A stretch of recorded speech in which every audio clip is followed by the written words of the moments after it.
नमस्कार साथियों, स्वागत है आप सभी का हमारे निर्मल क्लासेस यूट्यूब चैनल पर। और आज आप सभी के लिए राजस्थान कला संस्कृति का 7वां टॉपिक चल रहा है। और सबसे इम्पोर्टेंट टॉपिक है साथियों, ये भी राजस्थान के संगीत और लोकगीतों के बारे में बात करेंगे। साथ ही साथ आपको यहाँ पर वे नोट्स प्रोवाइड किए जा रहे हैं। इन नोट्सों को आप लोग अच्छे से बनाइएगा और अपनी बेहतर तैयारी कीजिएगा। जो रीट की परीक्षा की तैयारी कर रहे विद्यार्थी, साथ ही साथ वो एलडीसी की परीक्षा की तैयारी कर रहे हो या बीएसटीसी या पीटीटी को लेकर कर रहे हो, ये नोट्स जो हैं आपके लिए सभी परीक्षाओं के लिए एकदम बेहतर हैं। और ये जो सिलेबस आपका चल रहा है साथियों, रीट मेंस को लेकर के चल रहा है, तो रीट मेंस की तैयारी करने वाले विद्यार्थी तो एक बार इसको पूरा पढ़ के जाइएगा। शुरुआत करते हैं। देखिएगा, क्लास थोड़ी लंबी हो सकती है लेकिन आपको पढ़ना पूरा है। जब आप चैप्टर को पूरा पढ़ लेते हो तो प्रश्न कैसा भी क्यों ना आ जाए, आपका प्रश्न गलत नहीं हो पाएगा। और सबसे बड़ी गलती विद्यार्थी यही करते हैं कि आधा अधूरा पढ़ करके जाते हैं, फिर बाद में बोलते हैं कि प्रश्न कहाँ से आया, और आप लोग उसकी लैंग्वेज को भी नहीं समझ पाते हैं। सबसे पहले आपको मैं बता दूं कि लोक गायन शैलियों का हम इसमें वर्णन करेंगे। लोक गायन शैलियाँ यहाँ पर 4 प्रकार की हम विद्यार्थी को पढ़ाएंगे। तो 4 प्रकार की लोक गायन शैलियाँ कौन कौन सी होती हैं, उससे पहले आप सभी विद्यार्थी हमारे डिस्क्रिप्शन बॉक्स में टेलीग्राम का लिंक दिया गया है, उसको एक बार ज्वाइन जरूर कर लीजिए। सबसे पहले आती है हमारी मांडन गायन शैली। इसको हम मांड गायन शैली भी कहा जाता है। साथियों, ये 10वीं शताब्दी के लगभग की बात है। तो ये जैसलमेर क्षेत्र में बोली जाती थी, इसीलिए जैसलमेर क्षेत्र को मांड के नाम से जाना जाता है। इस क्षेत्र में जो विकसित गायन शैली थी उसको हम मांड गायन शैली कहते हैं। उसके बाद में यह शैली राजस्थान के अन्य भागों में भी लोकप्रिय हुई थी, जैसे जयपुरी मांड, जोधपुरी मांड, बीकानेरी मांड और उदयपुरी मांड। अब हमारा राजस्थान का लोकगीत सबसे इम्पोर्टेंट कौन सा है। राजस्थान का अगर आपसे मुख्य गीत पूछा जाए या लोकगीत पूछा जाए या राजकीय गीत पूछा जाए, कुछ भी पूछ ले, तो आपको याद रखना है केसरिया बालम आवनी पधारो हमारे देश। ये इम्पोर्टेंट लाइन है, इसको आप लोग नोट कर लीजिएगा। अगर आपसे पूछा जाए साथियों, यहाँ से प्रश्न बनने के बहुत ज़्यादा चांसेस होते हैं कि राजस्थान में मांड गायन शैलियों के मुख्य कलाकार कौन कौन से हैं, और ये एग्जाम में विगत पूछे भी गए हैं। तो सबसे पहले आपको याद रखना है अल्लाह जलाबाई। ये हमारी एक मांड गायिका है और इनका संबंध बीकानेर जिले से है। कौन है? अल्लाह जलाबाई। और ये राजस्थान की मरु कोकिला कहलाती है। राजस्थान की मरु कोकिला किसको कहते हैं? अल्लाह जलाबाई को। और ये बीकानेर जिले की रहने वाली है। उसके बाद है हमारी गबरीबाई। गबरीबाई को साथियों राजस्थान की मीरा या फिर बागड़ की मीरा कहते हैं, और इसका संबंध अगर आपसे पूछा जाए तो डूंगरपुर ज़िले से इसका संबंध है, ये आपको याद रखना है। और उसके बाद में है गबरी देवी। साथियों, गबरी देवी का संबंध पाली जिले से है और राजस्थान की मांड मल्लिका कहलाती हैं। तो दोनों में अंतर याद रखना। एक तो है हमारी गबरीबाई जिसका संबंध डूंगरपुर से है, और ये बागड़ की मीरा या राजस्थान की मीरा कहलाती हैं। और दूसरी है गबरी देवी, इनका संबंध पाली जिले से है, ये राजस्थान की मांड मल्लिका कहलाती हैं। उसके बाद है मांगी बाई। मांगी बाई का संबंध साथियों अगर पूछा जाए तो उदयपुर ज़िले से है। और जमीला बानो का संबंध अगर पूछा जाए तो जोधपुर से है। और बन्नो बेगम ये कहाँ की निवासी हैं? ये जयपुर से इनका संबंध है। तो ये आपको 6 मुख्य मांड गायिकाओं के नाम बताए गए हैं, और इनको आप लोग एक बार अच्छे से पढ़ के जाइएगा। उसके बाद में अपनी मांगणियार गायन शैली। मांगणियार गायन शैली का साथियों जो गाई जाती है या विकसित की जाती है वो मांगणियार जाति के द्वारा की गई थी, और ये जैसलमेर और बाड़मेर ज़िले में प्रसिद्ध है। और इस शैली का अगर आपसे मुख्य वाद्य यंत्र पूछा जाए कि मांगणियार शैली में जो गायन शैली है उसमें कौन कौन से वाद्य यंत्र काम में लिए जाते हैं, तो एक तो है कमायचा और दूसरा है खड़ताल। अगर इसके मुख्य कलाकारों की बात करें तो साथियों एक तो है हमारे साकर खान, दूसरे है सद्दीक खान। साकर खान का अगर आपसे संबंध पूछा जाए तो ये कमाचा वादक हैं, और सद्दीक खान का जो संबंध है वो खड़ताल वादक है। तो याद रखेंगे आप इन दोनों ही प्रश्नों को। और साथ ही साथ आपसे अगर पूछा जाए अन्य कलाकार भी इसमें संबंध पूछे जा सकते हैं, जैसे हमारे गफूर खान, गाजी खां और अकला देवी। ये महिला का नाम आप विशेष रूप से याद रखें। मांगणियार गायन शैली में अकला देवी का संबंध है। उसके बाद में है रुक्मा देवी। ये भी हमारी एक गायन शैली जो मांगणियार है उसी से संबंध रखती हैं। और रुक्मा देवी को राजस्थान की थार की लता कहते हैं। थार की लता के नाम से प्रसिद्ध है। और रुक्मा देवी ने ही सबसे पहले सार्वजनिक रूप से गायन शुरू किया था। नोट याद रखिएगा, सद्दीक खान मांगणियार लोक कला अनुसंधान केंद्र कहाँ पर है? जयपुर जिले में स्थित है। इसकी स्थापना 2003 में की गई थी।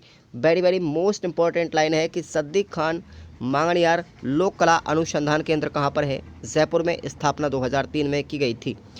उसके बाद तीसरी शैली हमारी लंगा गायन शैली। लंगा गायन शैली की बात करें तो ये भी जैसलमेर और बाड़मेर जिले में लंगा जाति के द्वारा विकसित की गई थी। और इसके मुख्य वाद्य यंत्र आपको याद रखने हैं कमाचा और सारंगी। कमाचा और सारंगी लंगा गायन शैली से संबंध रखते हैं। और इसका मुख्य गीत ये नोट कीजिएगा आप लोग, इसके मुख्य गीत अगर आपसे पूछ जाए तो कौन सा है? निमुड़ा है। कौन सा है? निमुड़ा है। और ये गर्भवती महिलाओं के द्वारा गाया जाता है। अगर मुख्य कलाकार आपसे पूछा जाए तो मुख्य कलाकारों के नाम में आते हैं फूसे खान, मेहरदीन लंगा, अलादीन लंगा और करीम खान। ध्यान रखेंगे आप लोग इसको। उसके बाद अगला है हमारा तालबंदी गायन शैली। तालबंदी जो गायन शैली है साथियों, ये ब्रज भाषा के क्षेत्र में, जो ब्रज क्षेत्र है हमारे, वहाँ के साधु संतों के द्वारा पूर्वी राजस्थान जैसे करौली, धौलपुर, सवाई माधोपुर एवं भरतपुर जिलों में विकसित की गई थी।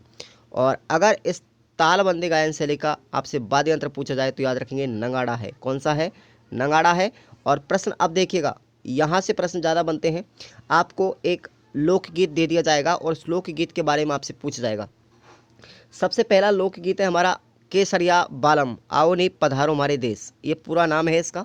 तो केसरिया बालम जो लोकगीत है हमारा, ये राजस्थान का लोकगीत है, या इसको मुख्य गीत या राजकीय गीत कह सकते हैं। इसकी जो मुख्य गायिका थी साथियों, वो अल्लाह जलाबाई थी। कौन थी? अल्लाह जलाबाई। इसने सर्वप्रथम इस गीत को गाया था। यह मांड गायन शैली में गाया जाता है और यह गीत ढोला मारू की प्रेम कहानी पर आधारित है। इस गीत में पत्नी अपने पति को प्रदेश से बुलाती है, प्रदेश से यानी विदेश से बुलाती है। दूसरी जगह पर जब चला जाता है तो पत्नी अपने पति को बुलाने के लिए संदेश भेजती है या बुलाने का प्रयास करती है। अगला है घूमर। तो ये प्रश्न रीट में पूछा गया है और ये बहुत एग्जाम में भी आया हुआ है कि हमारा जो राजकीय गीत है जो सबसे ज़्यादा प्रसिद्ध है, जिससे अंतर्राष्ट्रीय ख्याति प्राप्त की है, तो साथ ही वो है हमारा घूमर। ठीक है ना। और ये राजस्थानी लोक नृत्य या इसको नृत्यों की आत्मा भी कहते हैं। ठीक है। और ये मारवाड़ में इस गीत को क्या नाम कहते हैं? लूर के नाम से जाना जाता है। मारवाड़ में घूमर को लूर के नाम से जाना जाता है और यह गणगौर के अवसर पर गाया जाता है। उसके बाद में है कुर्जा। कुर्जा भी देखो साथियों, कुर्जा जो है वैसे तो हमारे एक पक्षी का नाम है कुर्जा, जो खींचर फलौदी क्षेत्र में पाया जाता है। और कुर्जा एक गीत का नाम भी है। ये भी हमारा एक विरह गीत है। क्या है? एक विरह गीत है, याद रखेंगे आप इसको। और कुर्जा पक्षी का एक नाम है जिसके माध्यम से पत्नी अपने पति के पास संदेश भेजती है। कुर्जा पक्षी के माध्यम से पत्नी अपने पति के लिए संदेश भेजती है और ये एक विरह गीत है। ठीक है, ये आपको याद रखना है। उसके बाद में सुबटियो। सुबटियो साथियों एग्जाम में पूछ लिया गया है कि इसमें जो भील महिला होती हैं वो तोते के माध्यम से अपने पति के पास संदेश भेजती हैं और ये एक विरह गीत है। याद रखेंगे इसको। सुबट का मतलब होता है तोता और सुबटियो जब तोते के माध्यम से जो भील महिला होती है अपने पति के पास में संदेश भेजती हैं तो सुबटियो गीत कहलाता है और ये हमारा एक विरह गीत है, ये आपको नोट करना है। उसके बाद में है मोरियो। साथियों जो मोरियो है ये एक गीत ऐसा है जो लड़कियों के द्वारा गाया जाता है और ऐसी लड़कियां जिनकी सगाई तो हो चुकी है लेकिन शादी होना अभी बाकी है। यानी कि ऐसी लड़कियां जिनकी सगाई हो जाती है लेकिन शादी नहीं हो पाती, बाद में शादी जिनकी बाकी होती है, तो उन लड़कियों के द्वारा ये मोरियो गीत गाया जाता है। अगला है कागा। कागा साथियों जो गीत है वो पत्नी है अपनी कौवे को उड़ा करके अपने पति के घर आने का शगुन मनाती है। शगुन क्या मनाती है? कि जा भाई कौवा तू उड़ जा, मेरा पति घर आता ही होगा। क्लियर? इस तरीके से। उसके बाद में अगला गीत है अपना लावणी। लावणी जो गीत है साथियों ये मतलब इसका है बुलाने का। लावणी का मतलब है बुलाना और नायक के द्वारा नायिका को बुलाने के अर्थ में यह गीत गाया जाता है। कुछ लावणियाँ गीत आपको बता रहे, जैसे मोर ध्वज है, भरतरी है, सेऊ समन है। ठीक है, तो ये आपके लावणिया गीत हैं। उसके बाद में अपना कामन। तो कामन जो गीत है आपको नोट करना है, वेरी वेरी इंपॉर्टेंट गीत है। ये प्रश्न एग्जाम में आया हुआ है कि जब दूल्हे को जादू टोना से बचाने के लिए जो गीत गाया जाता है, दूल्हा जो होता है उसको जादू टोना से बचाने के लिए जो गीत गाया जाता है उसको बोलते हैं कामन गीत। क्या कहते हैं? कामन गीत कहते हैं। उसके बाद है पावना। पावना दामाद के ससुराल आने पर जो गीत गाया जाता है उसको बोलते हैं हम पावना गीत। क्लियर। और ओल्यू आप लोग सुनिएगा, ओल्यू जो गीत है ये लड़की की विदाई के समय गाया जाता है। ओल्यू जो गीत है जब लड़की की शादी होती है तो शादी की जब के समय पर लड़की विदा की जाती है तो उस समय पर ये ओल्यू गीत गाया जाता है। इसको ऐसे लिख लीजिए, ओल्यू गीत, ठीक है ना, ओल्यू। क्लियर। अगला है सीठने। देखो सीठने जो गीत है अपना, ये शादी के समय पर महिलाओं के द्वारा गाया जाता है। शादी के समय पर महिलाओं के द्वारा जो गीत गाया जाता है उसको बोलते हैं सीठने। अगला है बधावा। बधावा जो गीत है किसी शुभ काम को पूरा करने या होने के पश्चात में जो गीत गाया जाता है, जैसे हम किसी शुभ काम को कर रहे हैं और पूरा हो जाने पर जो गीत गाया जाता है उसको बोलते हैं बधावा। अगला है माहेरा। माहेरा जो गीत है साथियों, लड़का या लड़की की शादी के समय पर मामा जी जब भात भरने आते हैं तो उस समय पर ये लोकगीत गाया जाता है जिसको हम माहेरा बोलते हैं। आपने सुना भी होगा माहेरा गीत। माहेरा को आप लोग एक पंक्ति में बता दूं, म्हारो भाते भरने ने आयो री, ये लाइन इसी लोकगीत की है। क्लियर। तो ये मामा जी जब भात देने के लिए लड़का या लड़की की शादी में आता है तो उस समय वहाँ की जो महिलाएं होती हैं, ठीक है, उन महिलाओं के द्वारा ये लोकगीत गाया जाता है। अगला है जला। तो ये जला गीत है साथियों, जब बारात आती है तो बारात का डेरा देखने के लिए उसके प्रसंग में वधू पक्ष की जो स्त्रियां होती है उनके द्वारा लोकगीत गाया जाता है। जैसे बारात हमारी आ जाती है तो बारात आने पर जो गांव की महिलाएं होती हैं उस बारात के इकट्ठा हो जाती है तो बारात को देखने के लिए, ठीक है, वहाँ पर ऐसा माहौल बना दिया जाता है तो उस समय पर यह गीत गाया जाता है। अगला है पीपली। साथियों जो पीपली हमारा गीत है ये शेखावाटी तथा मारवाड़ क्षेत्र का प्रमुख लोकगीत है। नोट कीजिएगा, पीपली किस क्षेत्र का है, शेखावाटी तथा मारवाड़ का, और ये तीज के अवसर पर गाया जाता है, तीज के अवसर पर गाया जाता है। अगला है पाणीहारी। पाणीहारी गीत है साथियों, ये पानी भरने वाली स्त्री को क्या कहते हैं, पाणीहारी बोलते हैं। जैसे पानी भरने के लिए जो स्त्री जाती है उसको पाणीहारी के नाम से कहते हैं। और यह राजस्थान का प्रसिद्ध लोकगीत है जिसमें राजस्थानी स्त्री की पतिव्रत धर्म पर अटल रहना बताया गया है। ठीक है ना, ये आपको नोट करना है। हिचकी, हिचकी याद रखना, ये साथियों किसी के द्वारा किसी की याद जब आती है ना तो उसकी याद में गाया जाता है। क्लियर। और ये अलवर मेवात का प्रसिद्ध लोकगीत है। नोट कीजिएगा, अलवर मेवात का प्रसिद्ध कौन है, अलवर क्षेत्र का और मेवात जिसको बोलते हैं हम, तो ये हिचकी वहाँ का प्रसिद्ध लोकगीत। आपसे क्षेत्र विशेष पूछा जाएगा कि भाई अलवर का प्रसिद्ध लोकगीत कौन सा है, तो हिचकी है। अगला है झोराबा। इंपॉर्टेंट है झोराबा भी। यह जैसलमेर जिले में पति के परदेश जाने पर उसके वियोग में गाया जाता है। तो याद रखना, झोराबा जो गीत है हमारा ये जैसलमेर प्रदेश में प्रसिद्ध है और वहाँ की पत्नियां जो होती हैं पति के परदेश के जाने पर उसके वियोग में गाया जाता है। तो इसका मतलब ये भी क्या है, एक विरह गीत है। झोराबा क्या है, एक विरह गीत है। अगला है हमारा हमसीडो।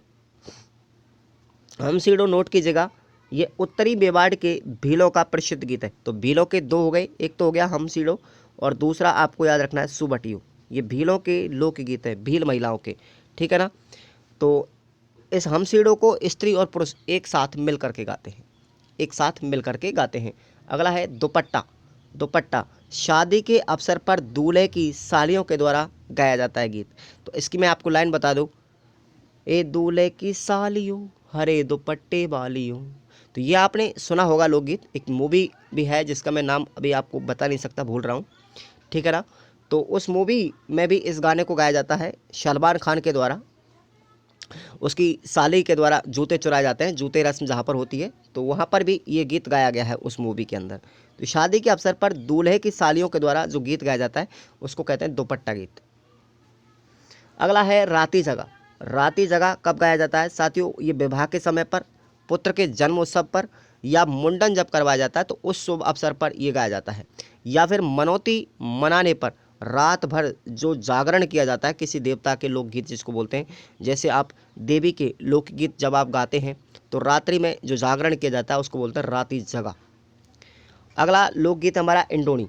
इंडोनी साथियों ये सिर पर जो बोझा रखने हेतु जो सूत मूंज या नारियल की जट अथवा कपड़े की बनाई जाती है उसको बोलते हैं हम गोल चक्री होती है ना, तो इंडोनी बोलते हैं। क्लियर। पानी भरने के लिए जब एक महिला जाती है तो सिर पर जो रखती है ना जिसको हम एंडी बोलते हैं। क्या बोलते हैं? आप देखो, लोक भाषा, देसी भाषा में बोलते हैं एंडई। क्या बोलते हैं? एंडई। जब जिसको हम सिर पर रख करके हम मटकी वगैरह लाते हैं, तो ये सूत की या मूंज या नारियल की जाट की बनी होती है, तो उसको रख करके वो पानी लेने के लिए जाते हैं। तो इंडोनी पर स्त्रियों के द्वारा पानी भरते जाते समय, पानी भरने के लिए जब जाती हैं, तो उस समय पर ये गीत गाया जाता है। अगला है बिछड़ो।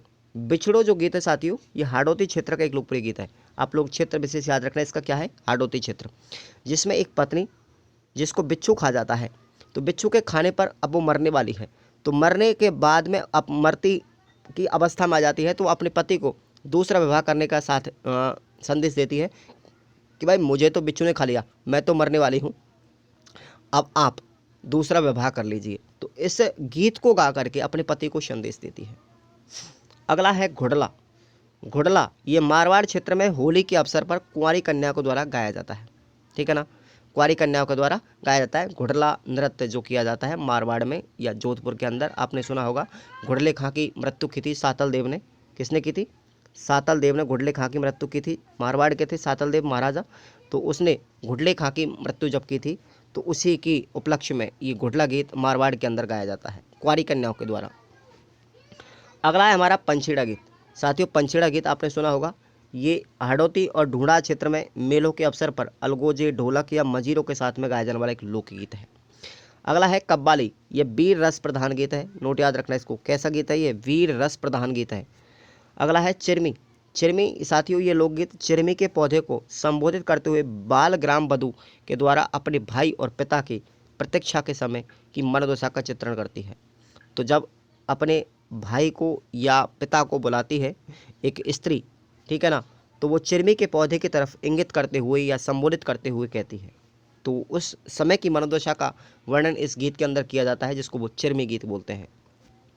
अगला है लांगुड़िया। आप सभी जानते हैं कैला देवी जो करौली की माता है, उसकी आराधना या शीतला माता के पूजन के समय पर जो लोक गीत गाए जाते हैं, उनको बोलते हैं लांगुड़िया गीत। अगला है बन्ना बन्नी। साथियों, ये विवाह के अवसर पर गाया जाने वाला एक लोकगीत है। विवाह के अवसर पर गाया जाने वाला लोकगीत कौन सा है? बन्ना बन्नी है। अगला है रसिया। रसिया तो आपने सुना होगा, ये ब्रज में या भरतपुर, धौलपुर और करौली क्षेत्र में गाए जाने वाले लोकगीत हैं, रसिया जिनको बोलते हैं। अगला है हर जस। हर जस जो गीत है साथियों, राजस्थानी महिलाओं के द्वारा गाया जाने वाला एक सद्गुण भक्ति गीत है, जिसमें राम और कृष्ण की लीलाओं का वर्णन किया जाता है। हर जस आपको याद रखना कैसा गीत है? हर जस एक भक्ति गीत है। क्लियर? उसके बाद आते हैं हमारे राजस्थान के प्रमुख संगीत घराने। अब आपको यहाँ से भी प्रश्न बनने की 100% पॉसिबिलिटी बनती है।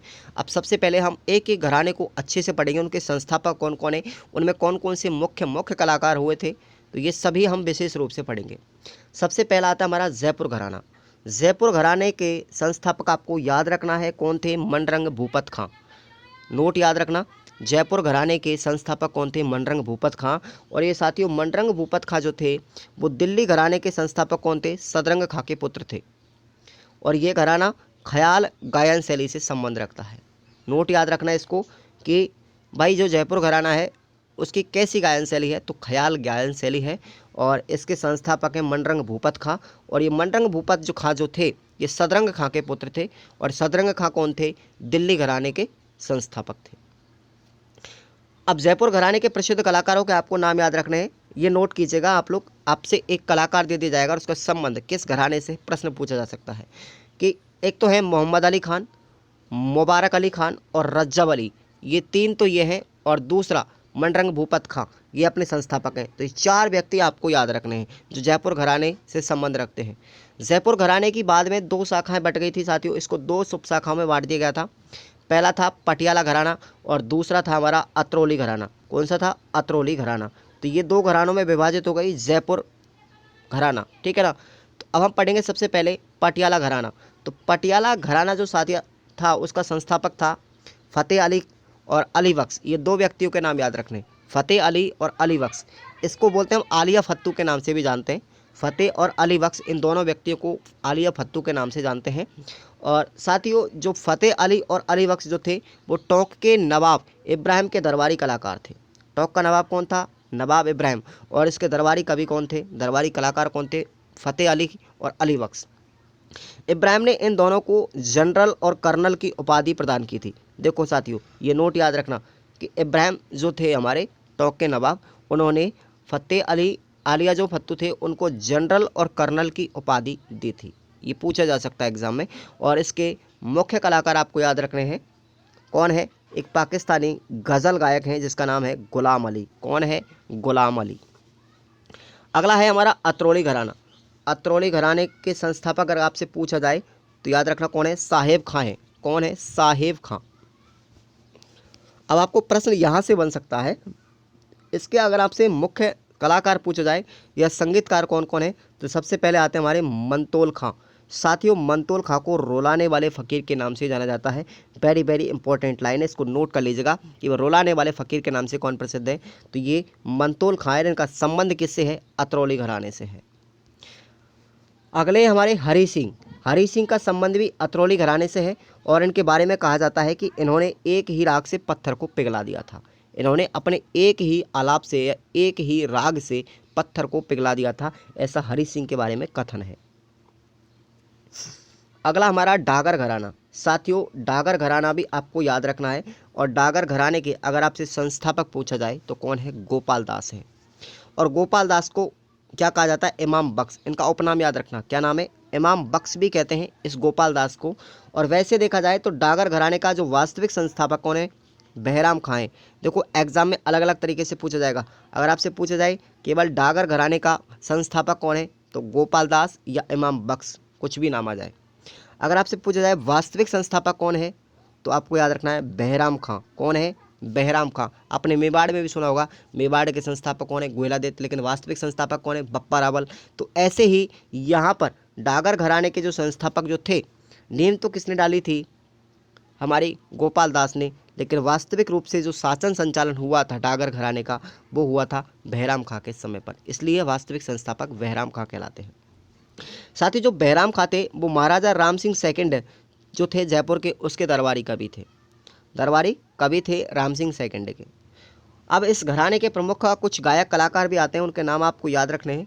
एक तो है अमीनुद्दीन खान, जहरुद्दीन खान और फयाजुद्दीन खान। देखो थोड़ा सा कठिन है इनको नाम याद रखना, लेकिन आप चिंता मत कीजिए, बार बार आप रटेंगे तो आपको याद हो ही जाएगा। एक तो है अमीनुद्दीन खान, दूसरा है जहरुद्दीन खान, तीसरा है फयाजुद्दीन खान। क्लियर? और इन्होंने ध्रुपद में जुगलबंदी की परंपरा स्थापित करके ध्रुपद को नया रूप दिया, जिसको हम ध्रुपद की डागुरबानी कहते हैं। ठीक है ना? तो ये जो हमारा घराना था वो ध्रुपद गायकी, ठीक है ना, ध्रुपद की डागुरबानी पर आश्रित था। ये गायन शैली उन्होंने प्रारंभ की थी। अगला है मेवात घराना। तो मेवात घराने के बारे में सुनिएगा और इसके संस्थापक हैं हमारे घग्गे नज़ीर खान। घग्गे नज़ीर खान कहाँ के हैं? जोधपुर के रहने वाले हैं। मेवाती घराने में ध्रुपद व ख्याल गायन शैली प्रसिद्ध है। भाई ध्रुपद जो मेवाती जो घराना है उसमें ध्रुपद गायकी और ख्याल गायकी, ये जो दो गायन शैली है वो प्रसिद्ध है। मेवात घराना जो है ग्वालियर घराने की एक शाखा है।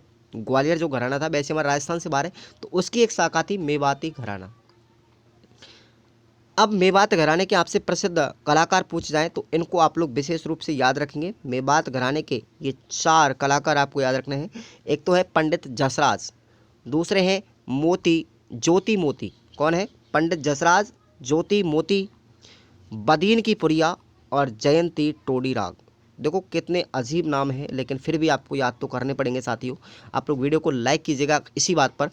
पंडित एक तो जसराज, ज्योति मोती, बदीन की पुरिया और जयंती टोडी रागा, ठीक है ना, इन सबका संबंध जो है मेवाती घराने से है। उसके बाद में अल्लादिया खान घराना। अल्लादिया खान घराना और इसके संस्थापक आप लोग जानते हैं, जब नाम ही आ जाएगा अल्लादिया खान इसके संस्थापक हैं। अल्लादिया खान इसके संस्थापक हैं। ये घराना जो है ध्रुपद की मोहर, ध्रुपद की गौरवाणी और ध्रुपद की खंडारवाणी, इन दोनों के लिए प्रसिद्ध है। कौन कौन सी? एक तो ध्रुपद की गौरवाणी और ध्रुपद की खंडारवाणी, इन दोनों के लिए प्रसिद्ध है हमारा अल्लादिया खान घराना। और इस घराने का नोट कीजिएगा, इस घराने का सबसे प्रसिद्ध अगर गायिका पूछी जाए जिसको पद्म विभूषण से पद्म विभूषण दिया गया है, उसका नाम है किशोरी रविंद्र अमोणकर। बहुत इंपॉर्टेंट लाइन है ये कि भाई अल्लादिया खान घराने की प्रसिद्ध गायिका जिसको पद्म विभूषण प्राप्त है वो कौन है? किशोरी रविंद्र अमोणकर। क्लियर? अगला हमारा सैनिया घराना। कौन है? सेनिया घराना। इसके संस्थापक पूछा जाए तो कौन है? सूरत सेन है, जो तानसेन के पुत्र थे। अकबर के दरबार में नवरत्नों में शामिल थे तानसेन, उसी के पुत्र कौन है? सूरत सेन है, और वो सेनिया घराने के संस्थापक हैं। सेनिया घराने को सितारवादियों का घराना भी कहते हैं, ठीक है ना। ये सितार ज़्यादा बजाते थे, इसलिए इसको सितारवादियों का घराना कहते हैं। और इस घराने के प्रसिद्ध अगर सितार वादक कौन है? तो अमृत सेन है। नोट याद रखो इसको, नोट याद रखो। सूरत सेन तो इसके संस्थापक हैं, लेकिन प्रसिद्ध अगर सितार वादक पूछा जाए तो कौन है? अमृत सेन है। इस घराने के कलाकारों को भी ध्रुपद गायकी की गौहरवाणी और खंडारवाणी में महारती हासिल है, मतलब बहुत ज़्यादा निपुण है ये गौहरवाणी और खंडारवाणी जो ध्रुपद की गाई जाती है उसमें। अगला है मथुरा घराना। अगला कौन सा है? मथुरा घराना। देखो ये मथुरा घराने के संस्थापक कौन है? मेहताब खान। कौन है? मेहताब खां। और इस घराने में भगवान कृष्ण से संबंधित हवेली संगीत का गायन होता है, याद रखेंगे आप लोग, हवेली संगीत, नोट याद रखना है इसको। मेहताब खान हवेली संगीत के प्रसिद्ध कलाकार हैं, इस लाइन को याद रखेंगे। हवेली संगीत के प्रसिद्ध कलाकार कौन है? मेहताब खान, जो मथुरा घराने के संस्थापक हैं। जोधपुर व अलवर में मथुरा घराने का गायन होता था। अगला है रंगीला घराना, और इसके संस्थापक कौन है? रमजान खान। कौन है? रमजान खां। और रमजान खां को साथियों मियाँ रंगीले के नाम से जाना जाता है। और ये इमाम बख्श जो थे, गोपाल दास जो थे, ठीक है ना, डागर घराने के संस्थापक, उसके शिष्य थे ये। कौन थे? उसके शिष्य थे इमाम बख्श के। कौन? रमजान खां, जिसको हम मियाँ रंगीले के नाम से जानते हैं। और यही रंगीला जो घराना उसके संस्थापक थे। इस घराने के कलाकारों ने होरी, ध्रुपद, ख्याल और बंदियों की रचना भी की थी। सब लाइक कर दो प्लीज़। उसके बाद में अपना वीनकार घराना। कौन है? बीकानेर नहीं साथी हुई, क्या नाम है? बीनकार, जो बीन बजाते थे उनका घराना। अब देखिए इसके घराने के संस्थापक कौन थे बीनकार के? रज्जब अली खां बीनकार।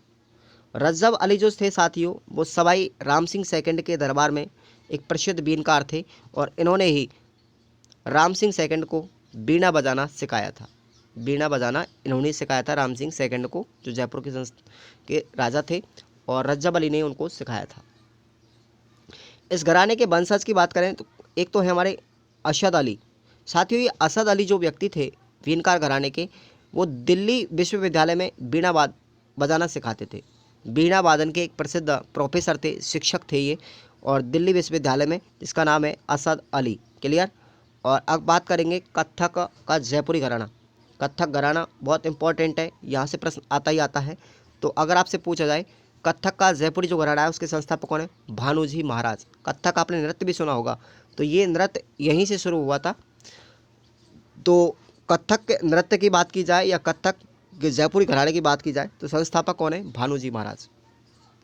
और ये घराना शास्त्रीय नृत्य कथक का सबसे प्राचीनतम घराना माना जाता है। और इस कथक के जो प्रसिद्ध कलाकार थे कौन थे? बिरजू महाराज। तो दोनों में याद रखना, संस्थापक अगर आपसे पूछा जाए कथक के तो कौन है? भानुजी महाराज, और प्रसिद्ध कलाकार पूछा जाए तो कौन है? बिरजू महाराज। ओके, अब आगे चलते हैं किराना घराना। कौन है? किराना घराना, और इसके संस्थापक है बंदे अली खान। कौन है? बंदे अली खान। और पद्म विभूषण प्राप्त एक महिला आपको याद रखनी, गंगूबाई। कौन है? पद्म विभूषण प्राप्त महिला है जिसका नाम है गंगूबाई, इसी घराने से संबंध रखती है। और अब इसके आपको प्रसिद्ध कलाकार याद रखने किराना घराने के, गंगूबाई तो है ही, साथ ही साथ रोशन आरा बेगम और भीमसेन जोशी। क्लियर। आगे चलते हैं आगरा का घराना। आगरा घराना है, संस्थापक इसके हाजी सुजान खां। कौन है? हाजी सुजान खां। और प्रसिद्ध कलाकार पूछे जाए तो कौन कौन है? एक तो प्यारे खां और घग्गे खुदा बख्श खां। कौन है? घग्गे खुदा बख्श खां। ये तीन व्यक्तियों के नाम आपको याद रखना आगरा घराने में। अगला हमारा ग्वालियर घराना। ग्वालियर घराने की बात करें तो इसके संस्थापक हैं अब्दुल्ला खान और कादिर बख्श खां। कौन है? अब्दुल्ला खान और कादिर बख्श खां। और प्रसिद्ध कलाकार पूछे जाए तो आपको याद रखना हद्दू खां और हस्सू खां। देखो नाम बड़े अटपटे हैं, लेकिन फिर भी आपको याद तो करना पड़ेगा साथियों। अगला है हमारा दिल्ली घराना।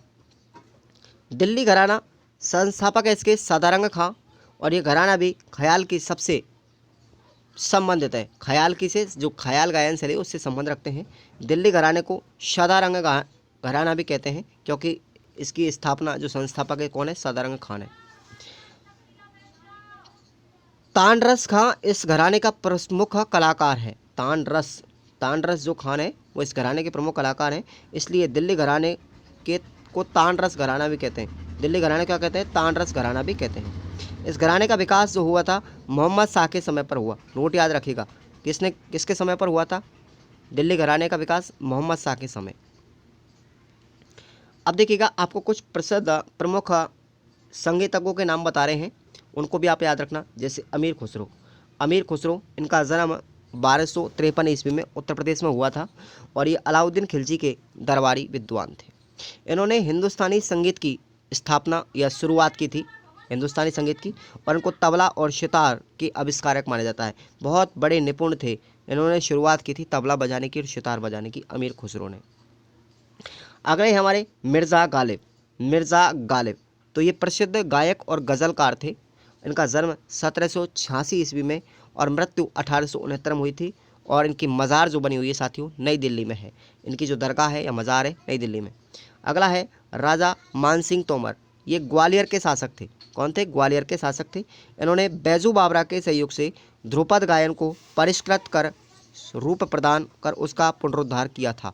देखो जो राजा मानसिंह तोमर थे वो ग्वालियर के संस्थापक थे और उन्होंने बैजू बावरा के सहयोग से ध्रुपद गायकी को शुद्ध रूप प्रदान किया था और उसका पुनरुद्धार किया था, मतलब दोबारा से लेकर के आए थे इस गायन शैली को। तो इस तरीके से आपका आज का क्लास ख़त्म होता है। तो आपको कैसा लगा साथियों, इस क्लास अब के बाद में जो भी आएंगी तो ये बहुत इंपॉर्टेंट क्लास है और प्रश्न यहीं से ज़्यादा पूछे जाते हैं जिनमें बच्चे को कंफ्यूज होने की पॉसिबिलिटी रहती है। और आप इन कलाकारों के नाम आप अच्छे से याद रखना और आप सभी को एक ही साथ PDF टेलीग्राम पर डाल दी जाएगी, ठीक है ना, पूरी कल्चर की। आप सभी साथी अपने विद्यार्थियों को बताएंगे, अपने दोस्तों को बताना प्लीज़। आप सभी दोस्त सपोर्ट करो आप लोग, और मैं आपके लिए कोई भी कमी नहीं आने दूंगा, चाहे मुझे कितना भी मेहनत क्यों ना पड़ दे। और आप लोग चैनल को सब्सक्राइब जरूर कर लीजिएगा। धन्यवाद।